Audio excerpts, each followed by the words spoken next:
Balai Besar POM atau BB POM di Bandar Lampung menggelar sosialisasi dan desk registrasi dalam rangka jemput bola registrasi pangan olahan. Berkolaborasi langsung dengan Direktorat Registrasi Pangan Olahan BPOM Pusat, kegiatan itu diketahui dilaksanakan selama 2 hari, yakni pada tanggal 26 hingga 27 Agustus 2024 di Aula BB POM di Bandar Lampung. Kepala BB POM di Bandar Lampung, Ani Fatimah Isfarjanti mengatakan, kegiatan sosialisasi itu merupakan upaya jemput bola agar pelaku usaha paham mengenai registrasi izin edar, yang mana kegiatan ini juga bisa meningkatkan pengetahuan dan pemahaman tentang registrasi pangan olahan melalui sosialisasi kepada pelaku usaha khususnya UMKM. Lalu, mempercepat proses registrasi melalui konsultasi tatap muka antar pelaku usaha dengan petugas registrasi dengan pangan olahan sehingga izin edar langsung terbit.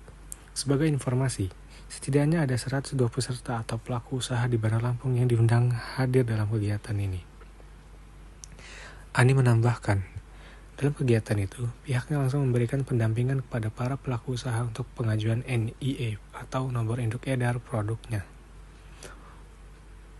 Sehingga pelaku usaha bisa langsung melakukan desk dan mengupload semua dokumen yang diperlukan sehingga bisa terbit NIE jika sudah lengkap. Ani menilai, banyak manfaat yang akan didapatkan para pelaku usaha khususnya UMKM jika bisa mendapatkan NIE pada produk yang mereka pasarkan. Salah satunya manfaat untuk mutu dan keamanan produk olahan pangan yang dimiliki oleh pelaku usaha di Bandar Lampung. Menurutnya, dengan adanya NIE, produk ada jaminan keamanannya karena memiliki NIE. Dengan dilakukannya hal tersebut, maka jaminan keamanan dan mutunya lebih terjamin. Selain itu, kepercayaan masyarakat akan lebih meningkat. Kemudian, manfaat yang kedua yakni pendistribusian produk pelaku usaha akan lebih luas, karena selain di toko, produk bisa dititipkan ke toko atau supermarket. Karena biasanya, toko atau supermarket pasti akan melihat NIE, sehingga selain di supermarket, pendistribusiannya bisa lebih luas bahkan sampai ke mancanegara.